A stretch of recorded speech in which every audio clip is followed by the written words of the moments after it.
Welcome to this lecture.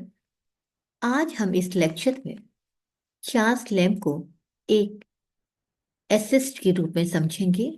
Charles lamb को Prince of English assess के रूप में जाना जाता है। देखिए, जानते हैं चार्ल्स लैम्ब के बारे में। Charles Lamb is rightly called a prince among essays. जितने भी निबंधकार हैं उनके बीच में इनको एक प्रिंस के रूप में, एक राजकुमार के रूप में जाना जाता है। He is the most interesting and effective of all essayist. जितने भी एसेस्ट हैं, निबंधकार हैं, उनमें सबसे ज्यादा रुचिपूर्वक यानी इंटरेस्टिंग और प्रभावशाली इफेक्टिव एसेस्ट के रूप में ये रहे हैं। His essays are charming on account of a perfect blending of humor and pathos.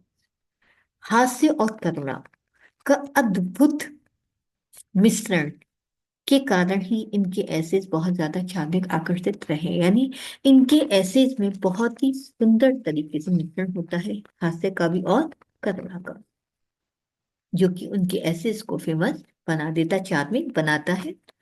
They are autobiographical in nature with a unique blend of fact and fiction. उनके जितने भी एसेज है, अगर उनका नेचर अगर जाने एसेज का, तो वो ऑटोबायोग्राफिकल है, यानी उसमें आत्मकथात्मक होती है। उन्होंने अपने जीवन की बहुत सारी घटनाएं हमें उसमें देखने को मिलती है, और बहुत ही यानी तथ्य और कल्पना का बहुत ही अद्भुत मिश्रण है उनके एसेज। और यही कारण है कि उसमें हमें आत्मकथा की चीज, आत्मकथा के बारे में पता चलता है कि उनकी पर्सनल लाइफ में थोड़ा सा क्या हुआ। His psychological depth is remarkable. और उनका जो मनोवैज्ञानिक जो गहनता है वो बहुत ही स्मरणीय है, अद्भुत है। Still he does not ignore his social responsibilities and fills essays with social criticism. फिर भी उन्होंने कभी भी जो है अपनी सामाजिक जो उत्तरदायित्व होते हैं और सामाजिक जो आलोचना है, ना तो सामाजिक जो दायित्व है उसको कभी इग्नोर किया, और साथ ही बल्कि उन्होंने सामाजिक जो आलोचना है उसके साथ में उन्होंने अपने एसेज को भर दिया है। His style is poetic in tone. उनका जो स्टाइल है, उनकी जो शैली है, वो कविता पूर्ण है, कवित्व के रूप में है। These qualities make the most beloved essayist in essays. और यही जो गुण है कि सामाजिक आलोचना को भी मिश्रण कर देना और सामाजिक रेस्पॉन्सिबिलिटीज को भी निभाना, अपनी मनोवैज्ञानिक गहनता को व्यक्त करना, अपनी फैक्ट का अनूठा मिश्रण होना, ये सभी जो गुण हैं वो उनको इंग्लिश लिटरेचर में बहुत ही प्रिय निबंधकार के रूप में बना देता है। Infinitive variety. अगर देखा तो उनके जो ऐसे सोचते हैं, अनंत हमें वैरायटी, विविधता देखने को मिलती है। There is infinitive variety in Lamb's essays. Lamb के ऐसे बहुत सारी वैरायटीज देखी जाती है। The Christ hospital brings to light his early education. अगर हम उनके ऐसे द क्राइस्ट हॉस्पिटल की बात करें तो वो उनकी प्राथमिक शिक्षा के ऊपर रोशनी डालता है। In Mrs. Battle's opinion and Dream Children, he tells about his grandmother Field. उनके जो एसेज हैं मिसेस बैटल्स ओपिनियन और ड्रीम चिल्ड्रन, वह उनकी जो दादी माँ है फील्ड, उनके बारे में हमें जानकारी देता है। In dream children and my relations he tells about his Elder brother John. Dream children और मिस माई रिलेशंस में उन्होंने अपने भाई, बड़े भाई जॉन का जिक्र भी किया है। The convalescent exposes a sick man psychology. और जो द कॉन्वलसेंट जो ऐसे है, वो एक बीमार व्यक्ति की मनोवैज्ञानिक जो दशा उसको व्यक्त करता है। And bachelors complaint of the behaviour of married people. और bachelors complaints of behaviour of married people जो कि एक निबंध है इनका, वो डील करता है disappointment of an unmarried man, कि एक अनमैरिड व्यक्ति, जिसकी शादी नहीं, अविवाहित व्यक्ति की निराशाओं को व्यक्त करता है। ऑटोबायोग्राफिकल एलिमेंट, जैसे कि हमने पहले भी जिक्र किया कि इनके एसेस में आत्मकथात्मक रूप होता है, यानी इनकी पर्सनल लाइफ की झलक में हमें देखने को मिलती है, तो वो तत्व भी इसमें पाया जाता है। Lamb is a personal essayist. एक व्यक्तिगत एसेस्ट निबंधकार है। His essays hold a mirror to his personal life. उनके निबंध में उनके व्यक्तिगत जीवन का एक दर्पण दिखाई देता है। He was forced bachelor. और पता चलता है कि वह एक फोर्स्ड माने एक ऐसी बैचलर है जो रहना नहीं चाहते थे, जो अविवाहित नहीं रहना चाहते, लेकिन फिर भी इनको अविवाहित रहना पड़ा। He could not marry his beloved Ann Simmons, वह एनी सिमंस जो उनकी प्रेमिका थी उससे वो शादी नहीं कर सके। Who later on become wife of Bartrum, जो बार्थम की वाइफ बन गई थी बाद में। In dream children these facts of his life miseries are brought to light. ये जो फैक्ट है उनकी जिंदगी के, उनकी जिंदगी की ये जो कष्ट, वो जो फैक्ट है, वो यहाँ पर उनके निबंधों में उजागर होते हैं। The essay accounts for Lamb's grandmother Field and brother John also, बल्कि जो उनके ऐसे हैं लैम की दादी माँ फील्ड के बारे में, उनके ब्रदर जॉन के बारे में भी हमें झलक देखने को मिलती है, यानी इनका डिस्कशन भी वहां पे पाया जाता है। Lamb's deep interest in monuments, artistic things and first of 12 Caesar is expose in the essay. Lamb के निबंधों में जो है हमें मॉन्यूमेंट्स, इस मॉन्यूमेंट जो स्मारक होते हैं और कलात्मक चीजें, और जो 12 में जो सीजर था उसके जितने विस्फोट थे उससे संबंधित चीजें भी एक्सपोज होती हैं। ऐसा लगता है कि शायद लैम्प का इनका काफी इंटरेस्ट है इनके अंतर्गत। द ऐसे throws light on lamps deep longing for having children, यानी बच्चों की प्राप्ति के प्रति जो इच्छा थी, जो गहन इच्छा थी, उसके ऊपर भी इनके ऐसे रोशनी डालते हैं, यानी हमें दिखाई देता है वहां पर। Lamb's personal experiences of sickness is the foundation of the essay the convalescent. यहाँ तक कि लैम का जो व्यक्ति का जो अनुभव था बीमारी का, वो भी कॉन्वलसेंट जो ऐसे है उनका एक आधारशिला बन जाता है, क्योंकि इनकी सिस्टर भी बीमार रही तो ये भी बीच में कुछ बीमार रहे थे, तो उन्होंने वो बीमारी वाला जो एक्सपीरियंस है वो अपने इस कॉन्वलसेंट जो ऐसे उसमें व्यक्त किया है। Being highly imaginative by nature, क्योंकि ये अगर नेचर इनका जो व्यवहार था, ये व्यवहार से ही काफी काल्पनिक कल्पनाशील रहे हैं। He enjoys himself quite well in his sickness, बल्कि इन्होंने अपनी बीमारी में भी उस कल्पना को महसूस किया, यानी अगर देखा है तो अपनी काल्पनिक शक्ति के आधार पर इन्होंने अपनी बीमारी में भी इंजॉय किया है। वरना व्यक्ति हमेशा दुखी रहता है, लेकिन इन्होंने इंजॉय किया। The curtains are drawn to save him from offending sunlight, सूरज की रोशनी से बचने के लिए इन्होंने पर्दे भी वहां पे डाले। He is free from tension of worldly activities, उन्होंने संसार की जितनी भी क्रियाकलाप होते हैं उन सब की टेंशन से वो स्वतंत्र है। यानी अगर देखा जाए तो अपनी काल्पनिक शक्ति के आधार पर, अपनी काल्पनिक क्षमता के आधार पर वो जो प्रॉब्लम्स थी उनको बहुत ही आसानी से इन्होंने फेस किया है, ये कह सकते हैं।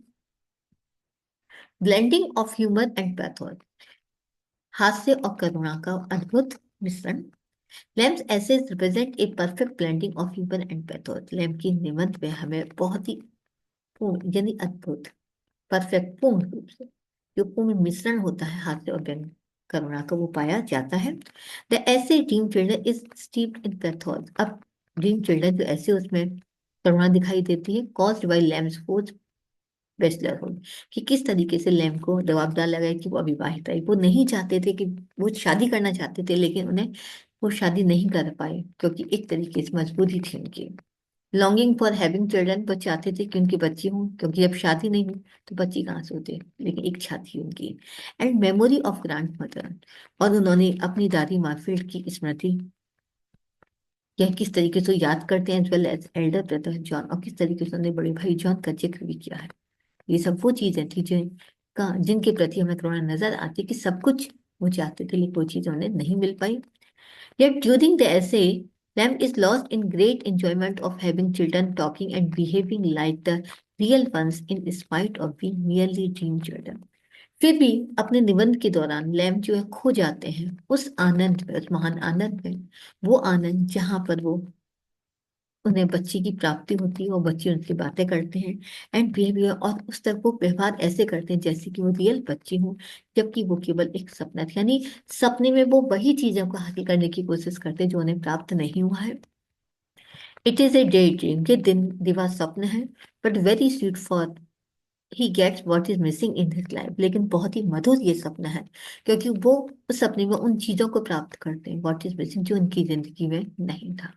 जिस चीज को बच्चों की प्राप्ति वो नहीं अपनी लाइफ में प्राप्त कर पाए, लेकिन उन्होंने इस निबंध के जरिए अपने सपने में उन्होंने उसको प्राप्त किया, इसलिए बहुत मधुर सपना है।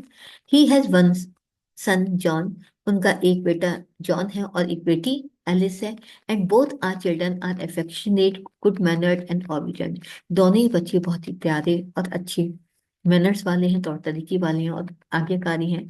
Lamb is overjoyed with them, और लैम जो है अपनी इस निबंध में उन बच्चों के साथ आनंद उठाता है, यानी उसकी खुशी होती है इन बच्चों को पाकर, जो कि उसकी रियलिटी में नहीं होते। साइकोलॉजिकल डेप्थ, मनोवैज्ञानिक गहराई। Limbs deep understanding of human psychology is well expose in his एसे, यहाँ तक कि जो उनका गहन जो समझ है मानव मनोविज्ञान की, वो भी उनके निबंध में उजागर होती है अच्छी तरीके से। अकॉर्डिंग टू मॉडर्न साइकोलॉजी, आधुनिक साइकोलॉजी के अनुसार, whatever remains unattended in real life, जो भी कुछ रह जाता है जिसे प्राप्त नहीं कर पाते अपने जीवन में, इज सेटिस्फाइड इन ड्रीम, वो व्यक्ति सपने में उनको पाकर संतुष्ट हो जाता है। In dream children he imagines, वे ड्रीम चिल्ड्रन में कल्पना करते हैं that he has two affectionate good mannered obedient children, की उनके दो बच्चे हैं बहुत प्यारे से अच्छे मैनर वाले और आज्ञाकारी। In the essay he throws light on female psychology, उन्होंने फीमेल साइकोलॉजी के ऊपर भी उन्होंने रोशनी डाली है। That because of coyness they feel hitch in giving a clear answer, कि किस तरीके से अपनी जो एक शर्त होती है सर के आधार पर वो जो फीमेल होती है वो स्पष्ट आंसर देने में हिचकिचाती है। I explain to them what coyness and difficulty and denial meant in matters, वो बताते कि मैंने व्यक्त किया है कि किस तरीके से मैडन जो कुआरी क्या होती हैं, ये जो फीमेल्स होती हैं वो किस तरीके से अपनी कोई नहीं अपनी शर्त, अपनी शर्म की वजह से और अपनी कठिनाई की वजह से और अपने इनकार की वजह से वो अपनी बात को नहीं कह पाती हैं। The opening sentence of the essay, या उनका क्या मतलब होता है, the opening sentence of the essay shows his depth in child psychology, और इस निबंध का ड्रीम चिल्ड्रन का जो पहला जो सेंटेंस है, जो ओपनिंग सेंटेंस है, वो चाइल्ड साइकोलॉजी को व्यक्त भी करता है। Children love to listen to stories, कि बच्चे कहानियां सुनना पसंद करते हैं अबाउट देयर एल्डर्स, अपने एल्डर्स के बारे में, व्हेन दे वर चिल्ड्रन, जब वो बच्चे होते हैं। तो ये इस तरीके से हम पता कर सकते हैं कि चार्ल्स लैम्ब चाइल्ड साइकोलॉजी से कितने अच्छी तरीके से परिचित हैं। इन द कॉन्वर्सेंट ऐसे में lamb tells about the psychology of sick man, उन्होंने एक बीमार व्यक्ति की मनोविज्ञान को व्यक्त किया है। A sick man suffers from superiority complex, एक बीमार व्यक्ति होता है जो सुपीरियरिटी कॉम्प्लेक्स से जटिलता से परेशान होता है। He become selfish enough to think only of himself, वह जब केवल अपने बारे में ही सोचता है तो वह स्वार्थी बन जाता है। He suffers from strange imagination, वह परेशान होता है उन विचित्र कल्पना से। That he is divided into many person, की उसको कई व्यक्तियों में डिवाइड कर दिया बांट दिया गया है। And all B for him and his sorrow, और हर व्यक्ति उसके लिए रोता है और उसके लिए दुखी होता है। सोशल क्रिटिसिज्म, सामाजिक आलोचना। Lamb social criticism appears in an effective but indirect manner, lamb ने सामाजिक जो आलोचना है उसको प्रभावशाली तरीके से व्यक्त किया, लेकिन अप्रत्यक्ष रूप में। For example in dream children, Lamb suggests the need of preservation of artistic monuments not only left by the loyal dignitaries but in possession of private parties also. Dream children वो बताते हैं, सुझाव भी देते हैं कि किस तरीके से हमें आवश्यकता है सुरक्षित करने की कलात्मक मॉन्यूमेंट्स को। ये वो कलात्मक मॉन्यूमेंट्स स्मारक है, नॉट ओनली लेफ्ट, जो ना केवल शाही लोगों के द्वारा, शाही लोग होते हैं, जो उच्च वर्ग के लोग होते हैं उनके द्वारा छोड़े गए हैं, बल्कि in possession of private party, बल्कि जो प्राइवेट जो पर्सन होते हैं, जो पार्टीज होती है, उनके द्वारा इनको रख लिया गया है। वे उनकी सुरक्षा की बात करते हैं। In the conversant Lamb remarks how king like he says his flow, वो बताते कि किस तरीके से जो राजा होता है वो अपने जो प्ले जो तकिया होता है उसको किस तरह बदलता रहता है। And points out various acts of exploiting the unfortunate fellow with the indirect suggestion, वे इनडायरेक्ट अप्रत्यक्ष सुझाव के साथ वे दुर्भाग्यपूर्ण जो तकिया है किस तरीके से उसका एक्सप्लॉइटेशन किया जाता है उसको व्यक्त करते हैं। That for a king his subjects have no higher importance, वो बताते हैं कि एक राजा के लिए उसकी प्रजा की कोई इम्पोर्टेंस नहीं होती है। He passes comment on a politician indirectly, अगर देखा जाए तो वो सीधा सीधा अप्रत्यक्ष रूप से वे एक राजनेता के ऊपर कमेंट करते हैं इस तरीके से कहकर, when he laughs at a sick man for changing side, जब वो हंसते हैं उस बीमार व्यक्ति को जो अपनी साइड्स को बदलता है। He changes sides oftener than एक पॉलिटिशियन, वो कहता है कि जितना एक पॉलिटिशियन होता है उससे कहीं ज्यादा वह अपने व्यवहार को, अपनी साइड्स को चेंज कर देता है, यानी वो किस तरीके से पक्ष अपने चेंज करता चला जाता है। He takes into account the changing behaviour of care takers for recombination. वो कहता है कि जो कॉम्बिनेशन, जो बीमार व्यक्ति होता है, जो स्वस्थ व्यक्ति होता है, उसकी देखभाल करने वाला व्यक्ति होता है, वो अपने व्यवहार को यानी पल पल चेंज करता है। तो यानी वो एक तरीके सोशल क्रिटिसिज्म उन्होंने किया है कि जिस तरीके से हम अपने तकिए को बदलते चले जाते हैं, वही एक राजनीति अपने तकिए को बदलते चले जाते हैं, उसी तरीके से जो पॉलिटिशियन भी होती है, जब वो राजनेता बन जाता है, तो वो अपनी सब्जेक्ट को, अपनी प्रजा को भूल जाता है और अपने पक्ष को बदल जाता है, किससे वो दल बदलू हो जाता है। पोइटिक स्टाइल, कवित्व शैली। Lamb's poetic style makes his essays very charming. Lamb की जितनी पोइटिक स्टाइल है, जो कवित्व शैली है, वो उसकी एसेज को, निबंध को बहुत ही चार्मिंग, आकर्षित बना देते हैं। To produce the poetic effect, और अपने किसी काव्यात्मक प्रभाव को उत्पन्न करने के लिए, he makes a remarkable use of image. उन्होंने बहुत ही इस अद्भुत प्रयोग किया है इमेज की, कल्पना का। Likewise he makes living narrations और पिक्चोरल क्वालिटी। उन्होंने पिक्चोरल क्वालिटी के भी लिवलिंग नरेशन, एक सजीव वर्णन किया है। For example in dream Children, Lamb tells how he used to gaze upon statues. वे व्यक्त करते हैं कि किस तरीके से लेम अब उस स्टेटस को देखा करते थे। Till the old marble heads, कहते हैं जब तक कि पुरानी जो मार्बल होती है, would seem to live again, या तो पुरानी मार्बल दोबारा से नई नहीं हो जाती, और I to be turn into the marble with them, या फिर मैं उसमें मार्बल में चेंज नहीं हो जाता। यानी या तो व्यक्ति ये इस चीज को देखता है कि वो चीजें हमारे अकॉर्डिंग टू हो जाए, फिर से आ जाए हमारे पास, या फिर हम उनके अकॉर्डिंग टू हो जाए। To give a poetic touch, अपनी चीजों को, अपनी एसेस को एक पोएटिक टच देने के लिए, Lamb deals with emotions. Deal, Lamb जो अपने इमोशंस का यूज करते हैं in place of politics of philosophy, बजाय वो पॉलिटिक्स ऑफ फिलोसफी की, राजनीति और दर्शन शास्त्र की। No doubt the concluding part of Dream children is the remarkable example of this quality. अगर देखा जाए, इसमें कोई संदेह भी नहीं है कि ड्रीम चिल्ड्रन का जो अंतिम जो हिस्सा है, बस ऐसे का, वो बहुत ही अच्छा एग्जाम्पल है इस गुण का। When dream children disappear giving warning, जब ड्रीम चिल्ड्रन, जब वो बच्चियों को जो सपने में देखते हैं, वो बच्चे जब अदृश्य होने लगते हैं, डिसअपियर होने लगते हैं, तो क्या चेतावनी देके जाते हैं। वी आर नथिंग, कहते हैं कि हम कुछ भी नहीं है। लेस देन नथिंग, हम कुछ भी नहीं है। एंड ड्रीम्स, केवल क्या है, सपने हैं। We are only what might have been, हम वही हैं जो हम हो सकते थे। And must wait upon the tedious shores of Lethe, जो लेथी जो नदी है, उसकी जो टेडियस जो तक सख्त जो किनारे हैं, वहां पर हमें इंतजार करना चाहिए। बिलियंस ऑफ एज, माने लाखों युगों तक। बिफोर वी हैव एग्जिस्टेंस, अपने अस्तित्व में आने से पहले, जन्म लेने से पहले और किसी नाम को लेने से पहले, यानी हमें कोई नाम मिले, हमारा कोई जन्म हो, ये जन्म होने के बाद हमें कोई नाम मिले, हमें सदियों तक, हमें लाखों सदियों तक, लाखों युगों तक हमें लेती के किनारे हमें इंतजार करना चाहिए। हम कुछ भी नहीं, हम केवल एक सपना है। तो दस lamp is a very sharping, ऐसे इस तरीके से कह सकते हैं कि लैम्प एक बहुत ही आकर्षित निबंधकार है। His essays are autobiographical, psychological, social and politic. और उनके जितने निबंध हैं, आत्मकथा, ये परिपूर्ण है, साइकोलॉजी, मनोविज्ञान से परिपूर्ण है, सामाजिक आलोचना से परिपूर्ण है, कविता, कवित्व तत्व हमें उसमें देखने को मिलता है, सामाजिक कवित्व तत्व।